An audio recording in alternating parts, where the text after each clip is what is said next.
Donc on se revoit. Et ça fait une semaine parce que j'étais malade, très malade. Et c'est pour ça que j'ai rien filmé parce que je ressemblais à rien.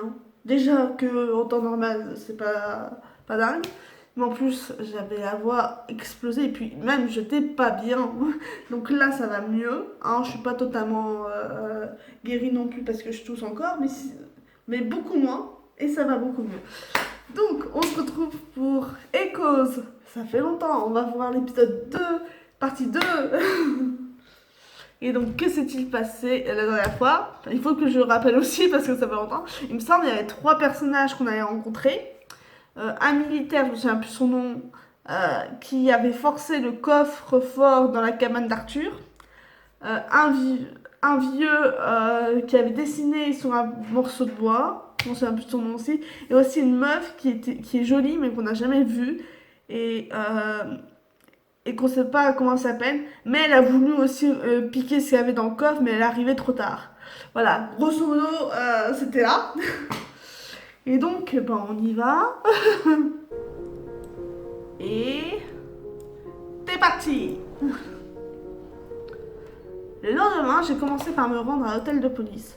J'avais besoin de savoir ce qui s'était passé. Comment cet incendie avait-il... Ah oui. On voulait aussi voir l'autopsie de notre ami Raymond qui était mort. Et tout a brûlé. Voilà, la morgue et tout a brûlé. Voilà. Comment cet incendie avait-il pu se déclencher? Le shérif m'attendait, fidèle à son poste. Son expression toujours aussi impénétrable ne donnait aucun indice sur ce à quoi je pouvais m'attendre. Mais quelque chose me disait que les nouvelles n'étaient pas bonnes. Ah, Fox, entrez. Bonjour, shérif. J'imagine que vous venez aux nouvelles pour la morgue.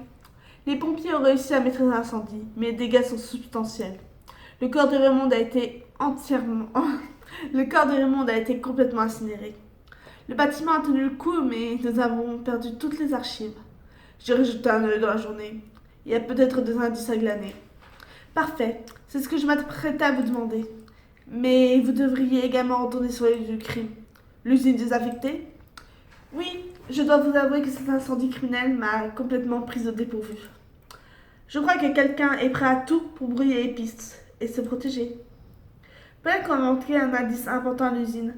Je pense que ça vaut le coup de vérifier. Ok, bah ça veut dire qu'on va galérer pour trouver les indices. Hein.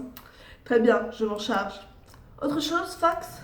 Oui, je vais rencontrer un autre patient d'Arthur aujourd'hui, un certain Magnus Lindgren. Ah oui, lui, c'est celui qui avait dessiné sur le morceau de bois là. Ça vous dit quelque chose?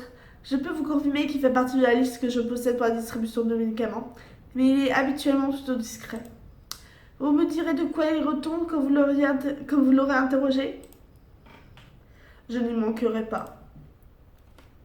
Et si vous avez besoin de quelque chose, vous savez où me trouver. Je démarrais la journée avec 3 nouvelles pistes. Par quoi allais-je commencer? Bon, on fait dans l'ordre, hein. On va interroger Magnus, hein. J'aimerais bien le rencontrer. Lise m'attendait. Elle avait l'air inquiète et fatiguée. Ah, Monsieur Fox, Monsieur Lindgren est là. Je lui ai dit que vous vouliez lui parler. Il vous entend.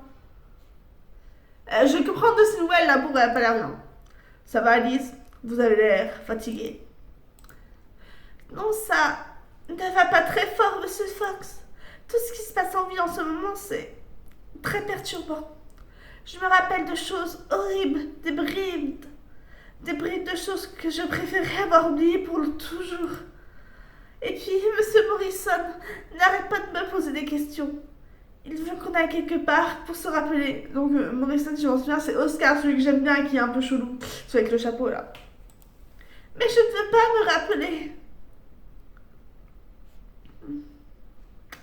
Bah, je pense qu'elle veut pas se rappeler, donc ça vaut pas le coup de lui demander. Elle est quelque part, mais où? Mais même elle sait pas, je crois. Donc, je vais en toucher un mot à Oscar. Et voilà. J'en toucherai un mot à Oscar, Morrison, Lise. Je vais lui demander d'arrêter de vous importuner. Et je vais lui aussi demander c'est quoi ce droit, hein? Oh, c'est gentil de votre part, Monsieur Fox, mais c'est inutile. C'est déjà trop tard, je crois. Les médicaments ne marchent plus. On va tous se rappeler maintenant. J'aimerais bien savoir ce qu'ils ont oublié. Qu'est-ce qui s'est passé? Je restais un moment silencieux à réfléchir à ce qu'elle venait de dire. Ils allaient se rappeler quoi au juste. Puis Lise reprit la parole avec une brusquerie inattendue. Je vous en prie de me... Je vous prie de m'excuser, mais je vais vous laisser vous présenter à Monsieur Lindgren. Je vais rentrer chez moi. Essayer de me reposer. Je me sens pas très bien. Je suis désolée. Avant que j'aie eu le temps de lui répondre, Lise avait déjà disparu dans la cuisine. J'avais de la peine pour elle, mais je ne savais pas quoi faire pour l'aider. J'ai laissé partir. Ok, c'est lui Magnus. Magnus Lindgren était un vieillhomme aux cheveux grisonnants. Il fumait cigarette sur cigarette au fond du café, au fond du dîner. Quand son regard acéré s'est posé sur moi, j'étais frappée par la force tranquille qui semblait émaner de lui. Ricky Fox, enchanté. Magnus Lindgren. Ah, ok, comment je vais faire ça va aller? C'est un vieux, est-ce que je fais une voix de vieux? Magnus Lindgren. Ou alors une voix un peu... Je vais faire une voix un peu comme ça. Ouais. Magnus Lindgren. Parce qu'il fume beaucoup, donc je pense que ça gorge, voilà. J'aimerais pouvoir vous dire que je suis moi aussi enchantée J'aimerais pouvoir vous dire que je suis moi aussi enchantée de notre rencontre, détective. Mais j'ai bien peur que cette entrevue soit plus une nécessité qu'un plaisir. Je comprends. Tout ce que je souhaite depuis le début, c'est comprendre ce qui est arrivé à mon ami. C'est à cause de votre ami que l'équilibre fragile de notre communauté a été brisé. Et votre enquête ne fait que piétiner ses restes. Dans ce cas, aidez-moi. 2 personnes sont mortes pour protéger votre secret. Vous ne croyez pas qu'il est temps de jouer 4 sauces tables? Oh, mais pour ça... Ah, ok. Oh, mais c'est pour ça que j'ai accepté de vous rencontrer, détective. Quant à Raymond, je pense que le pauvre homme était condamné depuis bien longtemps. Qu'est-ce que vous fait dire ça? Raymond a été le premier à se souvenir, avec l'aide de votre ami, le docteur Petrovski. Sa réaction a été d'en vouloir au monde entier, et ce de façon bruyante et dérangeante. Si l'un d'entre nous n'avait pas pris les choses en main pour le faire taire, les autorités s'en seraient chargées tôt ou tard. Ok. Donc, voilà, il est mort, mais on s'en bat les couilles, hein. C'est même mieux qu'il soit mort, j'ai compris. L'un d'entre vous, ça j'avais compris que c'était l'un des patients, hein. Je ne vais pas poser la question, c'est stupide. Se souvenir, mais se souvenir de quoi? Je ne me rappelle pas encore de tout, mais ça commence à me revenir à moi aussi. Laissez-moi vous raconter depuis le début.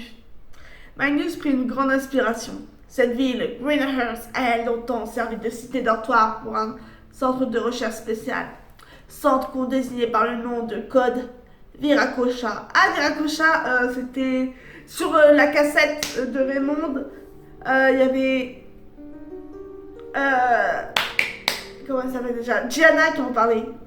Il me semble. Je me semble que c'est ça. Je n'ai jamais vraiment su qui dirigeait réellement tout ça. J'imagine qu'il s'agissait d'une cellule plus ou moins indépendante de l'agence centrale de renseignement. Il y a quelques années, quelque chose s'est passé. Le centre de recherche a été démantelé. Les victimes de l'accident ont été relogées en ville sous contrôle des autorités. Les patients de Petrovski. Oui, les 10 de Greenhurst. Ok. Donc les 10 trucs, c'est ça. Donc les 10 patients. Donc, essayons de compter un peu. Alors, pour les patients, on sait qu'il y a Raymond, Lise, Magnus, Oscar, les 3, Magnus, Oscar, puis la meuf, le militaire. On connaît que 6, non, pour l'instant? Il me semble qu'on en connaît que 6. Je sais pas. C'était donc à cela que le poème de Raymond ferait référence, les 10 petits diables. Nous avons été Magnus sous camisole chimique pendant toutes ces années. Nous avons besoin de médicaments spéciaux depuis l'incident, avec des effets secondaires sur notre mémoire. En tout cas, c'est ce que les médecins nous avaient dit à l'époque. Vous vous demandiez si cette perte de mémoire n'était pas volontaire? Peut-être. Mais ce que je peux dire, c'est que nous voulions tous oublier l'incident. Aucun d'entre nous ne veut s'en rappeler. Je n'ai que des bribes, des images de ce qui est arrivé, mais je ne veux pas en parler. C'est suffisamment horrible pour faire perdre la raison à n'importe qui. Raymond. Oui. Votre ami Petrovski a été parachuté. Ah oui, il y a aussi Pedro. Ah, ça fait 7. On en connaît 7. Il en reste 3 qu'on ne connaît pas, donc c'est ça. Votre ami Petrovski a été parachuté ici suite au décès du médecin précédent. Il s'est rendu compte rapidement que quelque chose clochait dans cette ville. Il a voulu creuser, avec Raymond notamment. Vous savez qui l'a tué? Non, mais je n'exclurai pas la tête du suicide si rapidement si j'étais vous. Ah non, j'étais en train de me dire, oh bah Raymond, on a vu, il y avait un bras qui l'a tué dessus, mais je pense qu'il parle de Petrovski. Donc oui, peut-être. Mais nous, on a vu quand même qui avait tué. On a vu qu'il y avait un truc qui s'est fait bien démonter la gueule et tout. On l'a vu, hein, dans un souvenir avec la clochette là. Comme je vous le disais, cette ville est vénéneuse. Il faut pas s'approcher trop près et espérer en sortir indemne. Vous conseillerez bien de faire vos valises et de partir sans vous retourner, mais j'espère. Je ne sais plus parler. Je vous conseillerais bien de faire vos valises et de partir sans vous retourner. Mais j'imagine que c'est hors de question, bien sûr. Enfin voilà, Arthur, Raymond, puis vous maintenant. Ça a provoqué une réaction en chaîne et maintenant nous sommes tous en train de retrouver la mémoire. Ce qui fait que de cette ville, une poudrière prête à exploser. J'aime un peu la mienne. Si vous avez d'autres questions, allez-y, j'y répondrai de mon mieux. Qui sont ces 10 exactement? Vous en avez déjà rencontré la plupart, j'en fais partie bien sûr, ainsi que Raymond, Oscar et Élise, Pedro. Vous savez que Pedro était... Ah, c'est ça! Ah, je comprends mieux. Il disait, oui, que c'était quelqu'un de malin, Pedro, alors que nous, vous voyez... voilà, c'était pas le couteau aiguisé le couteau plus aiguisé du tiroir. Mais là, ok, donc c'était un brillant scientifique. Vous savez que Pedro était un brillant scientifique avant l'incident, l'une des têtes pensantes du projet. Regardez ce qu'il est devenu. Qui d'autre? Terry Graham. Ah oui, lui c'est le militaire. On se souvient. Il s'occupait de la sécurité. Inès Belkadir et Adeline Lefebvre. Ok. Je crois que c'est Inès la jolie fille. Je crois que le nom féminin. Est-ce que l'une d'entre elles était celle qui avait fouillé la cabine d'Arthur? Ok, donc il y a une Adeline qu'on n'a pas encore vue. Donc ça fait 8. Stephen Lloyd. Mais je ne pense pas que vous parviendrez à Mais Stephen Lloyd, mais je ne pense pas que vous parveniez à le rencontrer. Pourquoi? Ok, ça fait 9. Qui c'est Steven? On l'a jamais entendu parler de lui. Pourquoi? Il a disparu peu de temps après l'incident. Ok, donc peut-être qu'on va jamais le retrouver celui-là. Vous ne savez pas ce qu'il est devenu? Non, avant de disparaître, il fut pris d'une ferveur religieuse presque fanatique. C'est devenu une sorte de prédicateur, un allumé de la croix. Et du jour au lendemain, il a quitté la ville. On ne l'a jamais revu. Voilà. Ok. Donc là, oui, j'avais compté. On en a 9. Lise, Pedro, Oscar, Raymond, Thierry, Inès, Aline, Steven et Magnus. Ça faisait 9 noms. Il en manquait un. J'ai fait la compte, il en manquait un, je crois. Oui, vous avez raison. Abel Smith. Ok. Ok. Donc, on va peut-être rencontrer les autres aussi. Donc, Adeline. Parce que je pense que Inès, c'est la jolie fille. Donc, Adeline, Abel et Steven. C'est les 3 qu'on va peut-être rencontrer dans la prochaine phase. Lui aussi a disparu il y a bien longtemps. Magnus a-t-il voulu cacher son existence? Ou était-ce l'oubli sincère? Que pouvez-vous me dire sur cet Abel Smith? Pas grand-chose, j'en ai peur. Abel a toujours été un solitaire un peu excentrique. Et comme je vous le disais, il a disparu lui aussi il y a bien longtemps. Quelque chose me disait qu'il n'était pas totalement sincère, mais il semblait disposé à m'aider. J'ai donc décidé de ne pas insister, du moins pour l'instant. Raymond a été l'auteur de plusieurs tentatives de sabotage avant sa mort. Petrovski, Enes Bull, le shérif et vous. Vous savez pour quelle raison il aurait pu en vouloir à votre vie? Magnus alluma une autre cigarette en soupirant. Ce pauvre Raymond, vous l'avez rencontré, n'est-ce pas, avant son décès? Oui, j'ai pu l'interroger brièvement en arrivant à Greenhouse. Sur la fin, il était devenu complètement paranoïaque. Il était persuadé que tout le monde lui en voulait, y compris le docteur Petrovski, qui avait pourtant remué ciel et terre pour l'aider. Quant à moi, j'étais inquiet pour lui, je suis allé le voir pour tenter de l'aider, de le raisonner, après qu'il ait coupé les ponts avec Petrovski. Mais il n'a rien voulu entendre, il m'a chassé de l'usine avec beaucoup de violence. Le lendemain, j'ai failli avoir un accident comme vieille Berlin. Comme on dit, une bonne action n'aura jamais impunie. Je n'ai pas grand chose à rajouter, mais je comprends où vous voudrez. Où vous voulez en venir avec votre question? Vous cherchez un mobile pour le meurtre, n'est-ce pas? Je vous assure que je ne lui en ai jamais voulu. Je sais bien qu'il n'allait pas très bien. Soit à la fin, sa santé mentale avait beaucoup décliné. Je connaissais Raymond depuis longtemps. Sa trajectoire de vie n'a pas été plus facile. C'était plus facile. Je suis juste peiné de ne pas pouvoir l'aider. Je vois. Merci Magnus. En certaines circonstances, une querelle qui s'envenime aurait en effet pu constituer un mobile plausible. Mais elle a du mal à apporter du crédit à cette hypothèse. Magnus n'avait clairement pas l'air d'être du genre sanguin. Ouais. Je suis coopératif, hein. Je reste une jeune femme. Je cherche une jeune femme. Cheveux bruns aux épaules, faite, la pomasse. Ça vous évoque quelque chose? Je l'avais dit, Inès, je sentais. Oui, c'est l'une des patientes de Petrovski. Inès Velkadir. Elle correspond à votre description. Que pouvez-vous me dire sur elle? Habituellement, elle est plutôt discrète. Partie des quelques patients qui ont réussi à refaire leur vie après l'accident. Mais depuis la mort de Raymond, elle est devenue instable elle aussi. Disons qu'elle a plus à perdre que la plupart des autres patients. Pour Pedro, Raymond et moi-même, pour être parfaitement honnête, notre vie s'est arrêtée après l'incident. Vous savez où je peux la trouver? Pas vraiment, désolé. Mais préparez-vous à rencontrer des difficultés. Hein. Je crois pas qu'elle ait très envie de vous parler. Je vois. Magnus voulait-il la protéger en refusant de m'en dire plus? Difficile à dire. Ok. Ouais. Ben, on va fouiller l'usine et la morgue. J'ai l'habitude des scènes de crime, mais ce n'était pas si souvent que je revenais sur les lieux d'un meurtre dont j'avais été le témoin. J'espérais trouver quelque chose ici qui me mettrait sur la piste du meurtrier. Je n'imagine pas que ma visite à l'usine désaffectée... Je n'imaginais pas que ma visite à l'usine désaffectée allait propulser mon enquête dans une toute autre direction.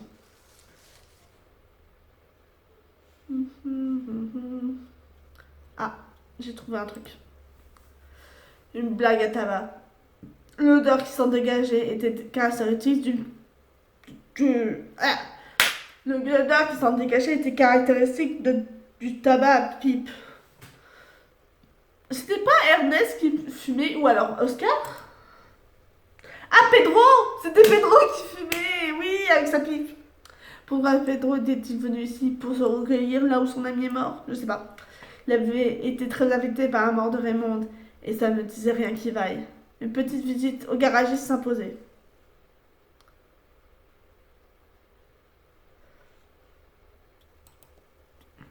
Avec votre cigarette. Je ne serais pas allé jusqu'à dire qu'il était encore fumant, mais était récent, vraiment récent. Je n'avais écrasé que très peu de fumeurs depuis mon arrivée à Greenhouse en dehors de Pedro et sa pipe, ce qui me permettait de supposer que Magnus était passé par ici. D'autant plus que la marque du mégot coïncidait avec celle de son paquet. Ok. Bon, ben, on sait qu'il y a des gens qui ont fumé qui sont allés ici, voilà. Je n'ai trouvé aucun indice qui aurait pu relancer l'enquête sur la mort de Raymond. En revanche, au moins 2 personnes étaient venues ici récemment sur les lieux.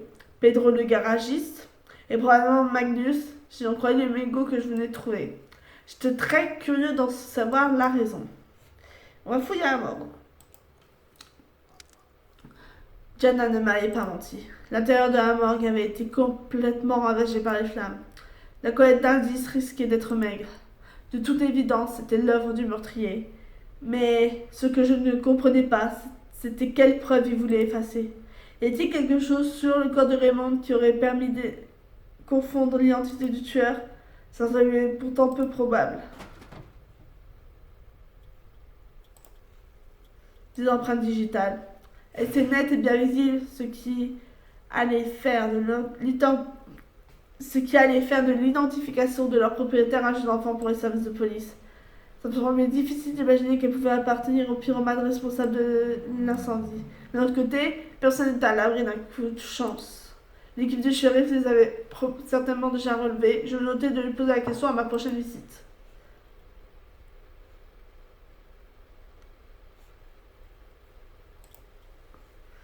Adossé avait été en partie épargné par les flammes. Malheureusement, il ne s'agissait pas du rapport d'autopsie, mais à la liste des demandes d'accès au corps de Raymond. Apparemment, certains des passants avaient voulu lui rendre visite. Voulait-il simplement lui dire au revoir? Avait-il d'autres raisons d'émettre cette demande? Difficile à dire. Et puis un autre élément avait également éveillé ma curiosité, le dessinateur de ce dossier. Il était adressé à un certain Tilkits. Ouf, voilà, je sais pas comment dire. Très certainement un alias. Étrange, je savais que les fédéraux s'étaient intéressés à l'affaire, mais est-ce que cela signifiait que l'agence centrale de renseignement surveillait également la ville? J'ai noté ce nom dans mon calepin, peut-être qu'il évoquerait quelque chose à quelqu'un. Comme je craignais, il n'y avait pas grand-chose à tirer de la dépouille carbonisée du bâtiment. J'avais quand même quelques nouveaux éléments, il ne restait plus qu'à espérer qu'ils me rapprocheraient un peu de la vérité. Ok, bon, on va voir Pedro. Hola, Seigneur Fox. Je suis content de vous voir. Toujours un plaisir de parler au grand détective Ricky Fox. Un magnifico. J'aimerais rencontrer la patiente du docteur Petrovski, vous savez. Vous m'avez dit que vous la connaissiez. No se puede, no las conozco. Vous avez insisté pour parler à Lemond. Et maintenant, Lemond está muerto. C'est vrai. Mais elle, Seigneur Fox, est un grand détective. Il peut résoudre l'enquête sans que les amis de moi meurent, non? Je suis pequeño investigator, mais je aidais le Seigneur Fox dans son enquête. N'essayez pas d'enquêter, Pedro. Vous risquez juste de vous mettre en danger. Si, entiendo. No peligro para mí. Pedro me tenait donc responsable pour la mort de Raymond. Même si ce n'était pas moi qui avais appuyé sur la gâchette, il n'avait pas totalement tort. Et maintenant, il s'était mis en quête d'enquêter lui-même. Il fallait que je trouve un moyen de parler à l'autre Pedro. Celui qui pouvait m'aider dans mon enquête. Celui qui pouvait m'en dire plus sur l'identité de la jeune femme que j'avais vue sur les enregistrements de vidéos de surveillance de la cabane d'Arthur. Pedro, j'ai besoin de parler à l'autre Pedro. Qu'est? Ça allait être compliqué. Le fumeur de pipe. Je voudrais lui parler, s'il vous plaît. Soy muy triste pour Raymond. Je veux faire la sieste parce que le chagrin. C'était inutile d'insister. Peut-être qu'en lui démontrant le genre de la situation, j'arriverais à lui faire refaire surface. Mais je n'avais aucune garantie que ça affectionne, mais je ne voyais aucune autre solution. Il ne restait plus qu'à trouver des indices à lui présenter et à faire preuve de beaucoup de patience. Pedro, j'ai trouvé votre bague à tabac devant l'usine des invités au réveil. J'ai trouvé votre blague à tabac devant... Pedro, j'ai trouvé votre blague à tabac devant l'usine des invités où vivait Raymond. Ah, gracias, Seigneur Fox. Je la cherchais partout. Vous êtes vraiment un bon détective. Dites-moi, Pedro, que faisiez-vous là-bas? Non, c'est... Es para mi amigo, Raymond. C'est encore une fois peine perdue. Je n'avais qu'à espérer que le mégot trouvé à l'usine donne de meilleurs résultats. Il fallait que j'en pousse deux noms à Magnus. Bon ben...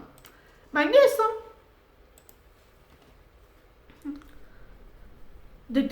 Détective. J'ai trouvé un mégot vous appartenant à l'usine affectée dans laquelle vivait Raymond. Que faisiez-vous là-bas? J'ai suivi Pedro. Pedro. Je suis inquiet pour lui depuis la mort de Raymond. Et il semble encore plus perdu que d'habitude. Je vois. Dans ce cas, que Pedro allait-il faire là-bas? Et il s'est mis en tête de mener l'enquête lui-même. Je crois qu'il s'est laissé monter la tête par Inès Belcadia. En tout cas, elle était avec lui quand ils sont allés à l'usine. Vous savez ce qu'ils voulaient y faire? Aucune idée, chercher quelque chose, mais ils ne l'ont pas trouvé. C'est tout ce que je peux vous dire, désolé. Ça ne m'avançait pas beaucoup. Maintenant que je savais que Pedro était à l'usine en compagnie de cette jeune femme, Inès Belcadia, peut-être que je trouverai d'autres indices qui m'aideront à lui faire entendre raison. Tilkits, ça vous évoque quelque chose? Magnus, qui était resté parfaitement stoïque jusque-là, est devenu blanc comme un linge. La peur pouvait se lire dans son regard. C'est un nom que j'espérais ne plus jamais entendre. Tilkits, oui, c'était le directeur du projet Bérard Cochard. Pourquoi vous fait-il aussi peur? Cet homme n'a pas d'âme. L'accident, c'est à cause de lui que tout est arrivé. Lui et son bras droit, le foreman. Le foreman? Oui, le contrôleur ou le contremaître, si vous préférez. On est nommé par sa fonction parce que personne ne connaissait son nom. Test second de Jill Gates était partout et nulle part. Personne n'était certain de son identité. C'était un maître du camouflage et de la dissimulation. Tout ce que je voulais, c'est que personne ne voulait s'y frotter. Qu'est-il devenu après l'incident? Je ne sais pas. Personne ne le sait. Tout ce que j'espère, ce que nous espérons tous, c'est qu'il n'a pas survécu.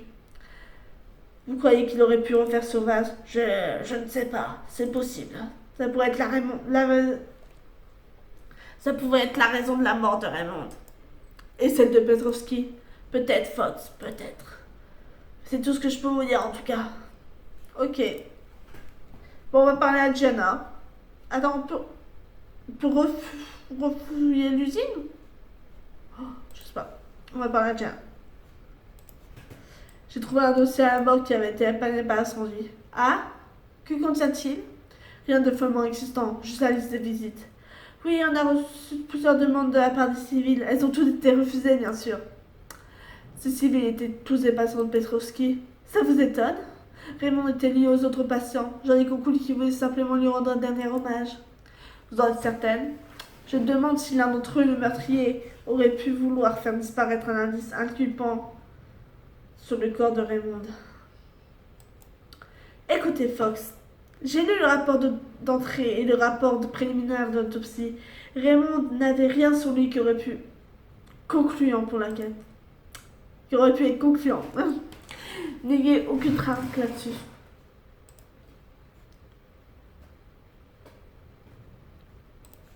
Très bien, vous avez la confiance, bien sûr. De toute façon, la liste des visites était trop longue pour réellement nous permettre de réduire notre liste de suspects. Autre chose? Oui, le rapport est adressé à un certain Tilkits, un nom de code, j'imagine. Ça vous dit quelque chose?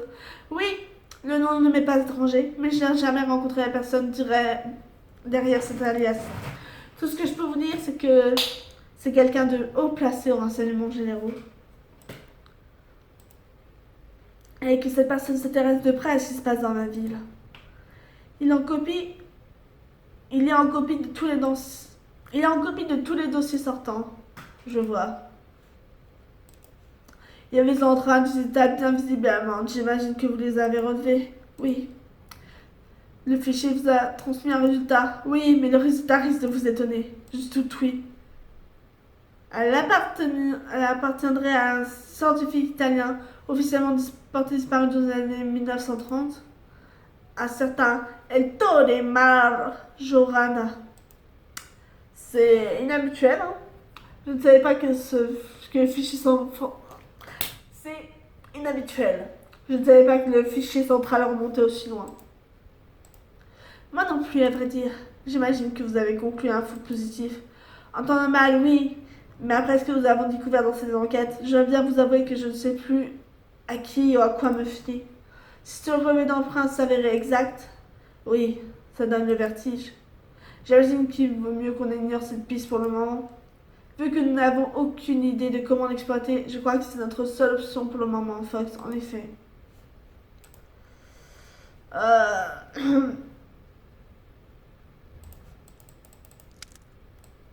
Maintenant que je savais que Pedro protégeait cette fameuse Inès Palcadir, je m'apprêtais à fouiller les noms avec un œil neuf. Encore après Ah! J'ai trouvé des empreintes! Des empreintes de pas, faites par des chaussures à talons. T'es à peu près certaine de ne pas les avoir vues quand j'étais venue plus tôt dans la journée. Tout laissait à croire qu'il s'agissait d'empreintes laissées par Inès Belkadir. Je ne savais pas ce qu'elle était venue chercher ici, mais c'était suffisamment important pour qu'elle soit revenue vérifier après être venue une première fois avec Pedro. Quelqu'un me savait depuis cette petite fenêtre. Avec un contre-jour, impossible de discerner son visage. J'ai fait le tour du bâtiment pour essayer de rejoindre cet individu, mais c'est trop tard, il avait disparu. Était-ce Agnès Belkadir? Si j'en croyais les empreintes de pas que je venais de trouver, c'était probable. Malheureusement, après avoir fouillé il y a un long moment, je devais me rendre à l'évidence. Il n'y avait aucun autre indice intéressant à l'usine. Il ne me restait plus qu'à retourner interroger Pedro et à espérer qu'il soit plus coopératif cette fois-ci. Donc, interrogeons Pedro. Hola, Señor Fox. Je suis retourné à l'usine désaffectée. ¿Por qué Limon n'y est plus? Votre amie Inès, elle est retournée sans vous. Elle mène l'enquête de son côté. Je pense qu'elle est en danger. Non, la Conesco. Pedro, si vous tenez à elle, si vous ne voulez pas qu'elle finisse comme Raymond, il va falloir me parler. Il y eut un moment de flottement, puis Pedro sentit enfin sa pipe.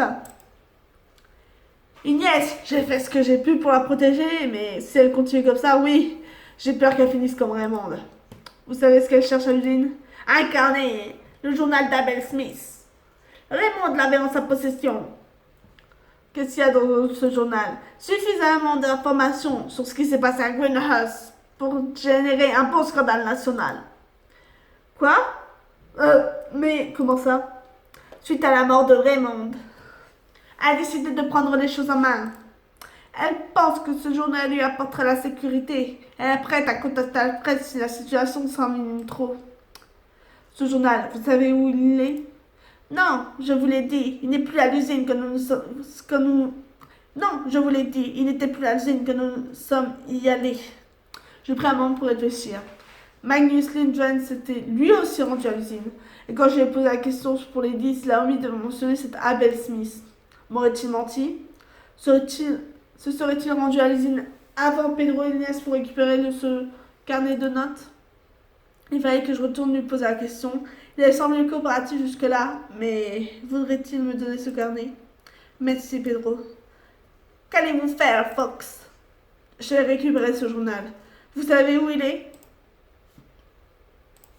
J'ai ma petite idée. Très bien, détective. Je comprends que vous vouliez garder ça pour vous, mais soyez prudent. Ce carnet, c'est peut-être l'une des raisons de la mort de Raymond. Vous pensez que quelqu'un serait prêt à tuer pour le récupérer? Je ne sais pas, Fox. Peut-être. Il fallait que je réévalue mes conclusions. Est-ce que Magnus était le meurtrier de Raymond? Pedro semblait convaincu que ce journal était un mobile suffisant.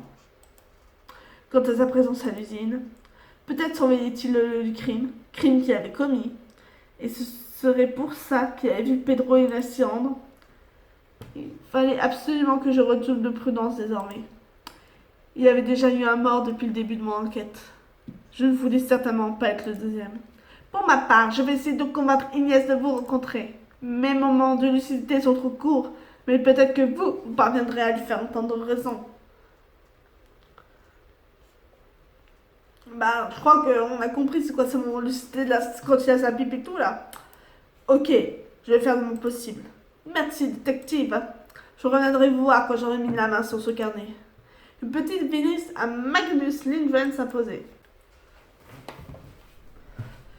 Détective.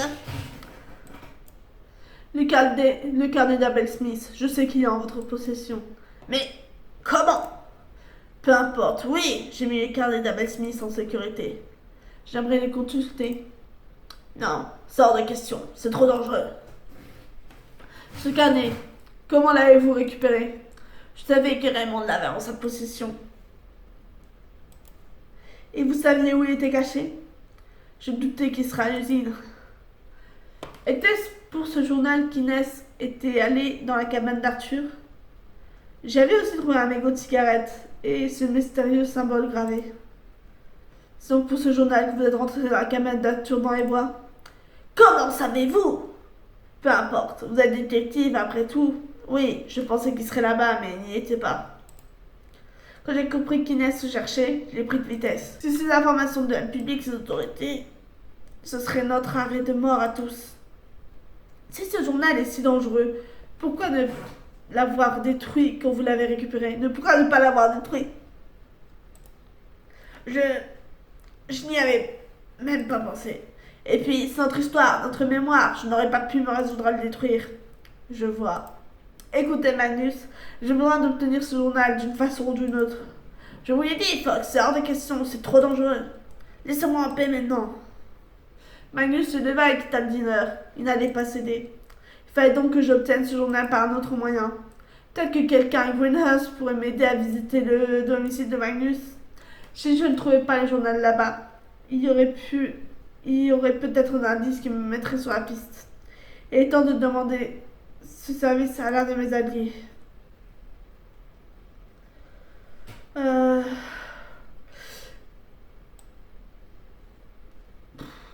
pense que je vais demander à Ernest. Ah, monsieur Fox, j'espérais que vous passeriez me saluer. Bonjour, vous avez quelque chose à dire, je vous écoute. Il y a des moments, j'ai passé en Petrovski. J'ai l'impression que les derniers événements sont en train de précipiter les choses. Du mouvement? Comment ça? Disons qu'il y a une certaine fébrilité en ville. Quelque chose se prépare. Monsieur Morrison a été vu en compagnie de plusieurs patients de Petrovski. Vous savez ce qui mijote? Pas précisément, malheureusement, mais j'espère que vous pourrez, me regarder. Je vous invite à garder vos yeux et vos oreilles grands ouverts, comme vous savez si bien le faire, détective. C'était bien mon intention, et je vous en remercie. Faites bien attention malgré tout, j'ai l'impression que les médicaments que leur administré Petrovski font de moins en moins d'effet. Donc, les médicaments perdraient de leur efficacité. Je n'ai pas vu les choses sous cet angle, mais ce qu'avançait Ernest avait du sens. Ça expliquait le comportement étrange de la plupart des patients. Je vois, si c'est réellement le cas, il risque de devenir de plus en plus instable. Et les derniers événements ne vont pas arranger les choses. Adler a été assassiné, et son corps incinéré dans l'incendie de la morgue. Si j'étais à leur place, je ne serais pas serein. Enfin bref, je compte sur vous. Puis-je faire quelque chose pour vous, cher ami? Tilkit, ça vous dit quelque chose? Bien sûr que ça me dit quelque chose. Où avez-vous entendu son nom de code? Ce nom était mentionné dans un dossier à la morgue. Oui, bien sûr, la morgue. Ils ont laissé enquêter avant d'avoir eu le temps de nettoyer tous les indices compromettants. Donc, vous savez qui c'est? Personne ne sait qui c'est, Monsieur Fox. Tilkit est un épouvantail, un alias sans visage qui revient régulièrement dans les dossiers classés secret défense. Tout ce que je peux vous dire, c'est qu'en dehors des très hautes sphères de renseignement, personne ne sait réellement qui il est. Quel est le rapport avec Greenhurst? Je ne sais pas exactement à quel niveau elle est appliquée dans tout ce qui se passe ici, mais je peux vous dire qu'il s'y intéresse de près. Ceci dit, j'ai bon espoir qu'avec les derniers rebondissements, on en apprenne enfin plus sur son identité. Je vois. Merci, Monsieur Bull. Bull avait fait preuve d'une honnêteté et d'une franchise désarmante, contrairement à son habitude. A-t-il des raisons personnelles de vouloir démasquer ce fameux Chilkit?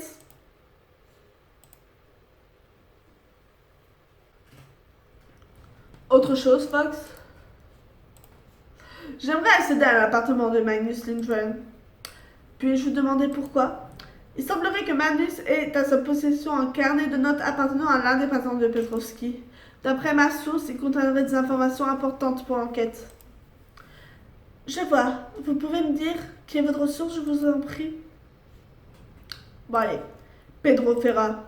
Ferra? Vous êtes le garagiste? Vraiment? Oui, vraiment. Excusez ma surprise, mais comment dire? Je vois ce que vous insinuez, mais je vous assure que Pedro est beaucoup moins arriéré que vous pourrez l'imaginer au premier abord.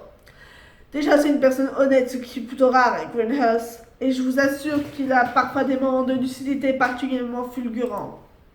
Vous avez raison, Fox. Je ne devrais pas préjuger. Quoi qu'il en soit, je suis maintenant certain que Lindgren est impliqué d'une façon ou d'une autre dans le dossier de Petrovski. Peut-être même dans le meurtre de Raymond. Donc, en plus de ce carnet de notes, vous aurez trouvé d'autres indices dans son appartement? Exactement. Jenna laissa échapper un soupir. Je suis désolée, Fox, j'aimerais vous aider, mais avec le décès de Raymond, les fédéraux vont arriver d'un moment à l'autre. Dans l'intérêt de l'enquête, il est préférable que je sois irréprochable. Si jamais mon implication venait à s'aboutir, je serais immédiatement démise de mes fonctions. Quant à vous, je vous invite à nouveau à la plus grande prudence et à la plus grande discrétion. Je peux en conclure que j'ai votre bénédiction. Ne rêvez pas de le répéter devant une cour de justice, mais oui, vous avez la bénédiction. Il ne me restait plus qu'à trouver quelqu'un d'autre pour m'aider à bénéficier Magnus. Qui d'autre?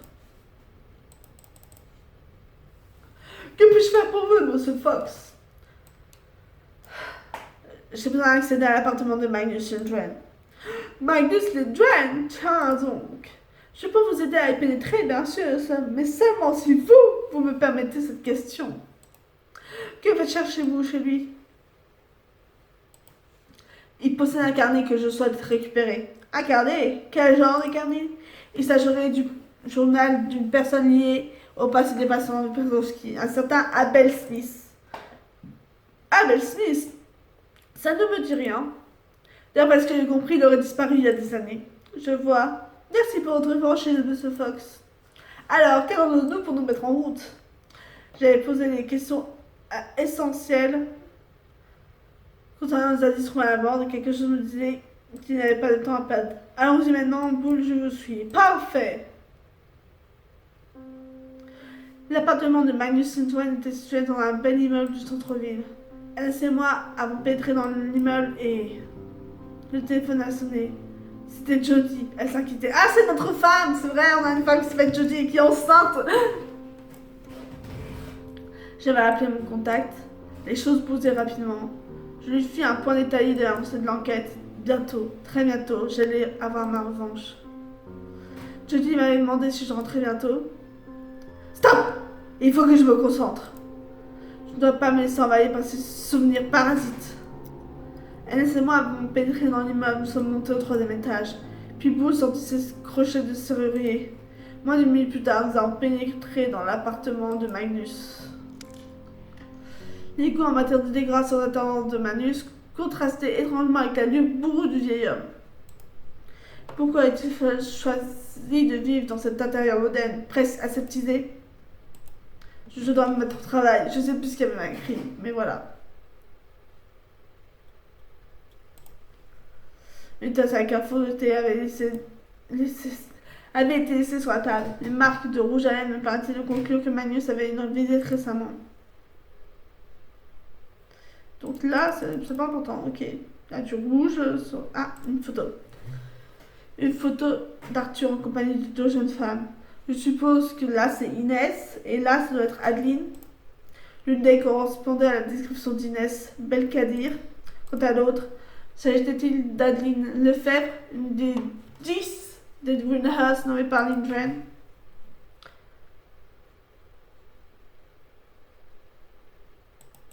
On peut pas ouvrir le tiroir.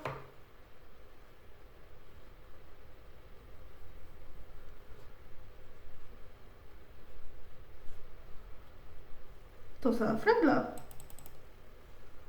Un pistolet, calibre 45. Que faisais-tu sous le canapé? C'était l'arme qui avait servi à abattre Raymond. Ça semblait un peu facile de trouver ici. Est-ce que quelqu'un cherchait à faire inculper Magnus? Donc j'avais fait le tour de l'appartement, un scénario commençait à s'échafauder dans la tête. Si Magnus avait eu à un moment donné le carnet que j'étais venu chercher ici, il n'était visiblement plus dans l'appartement. Et maintenant on me disait qu'il était simplement plus à sa possession. Inès Belkadir m'avait devancé, était venue lui rendre visite, avait dû essayer de le convaincre de lui donner le carnet d'Abel Smith. Magnus avait probablement refusé. Inès était donc elle-même et on avait proposé pour laisser derrière ce pistolet dans le but de faire inculper Magnus du meurtre de Raymond. Il fallait que j'aille retourner. Oh, mais ça fait pratiquement 40 minutes, j'en ai marre. T'es rendu compte de la disparition du carnet, il devait être dans une colère noire. Très sombre et tardé, comment Inès avait-elle récupéré ce pistolet? Était-elle la meurtrière? Il devenait de plus en plus urgent que je lui pose quelques questions. Mais il m'attendait à l'entrée de l'appartement. Il me semblait judicieux de ne pas nous attendre, mais je promis de passer lui rendre visite à l'hôtel pour faire part de ce que j'avais découvert. Donc on va s'arrêter là, surtout qu'il s'est passé énormément de choses. Donc voilà, donc on sait qu'il y a 10 patients. On sait tous leurs noms. On a rencontré Magnus. Et on a vu à quoi ressemblait Inès. Voilà, plus ou moins. Et l'enquête, voilà. Ça va servir, quoi. On va s'arrêter. Donc, au revoir.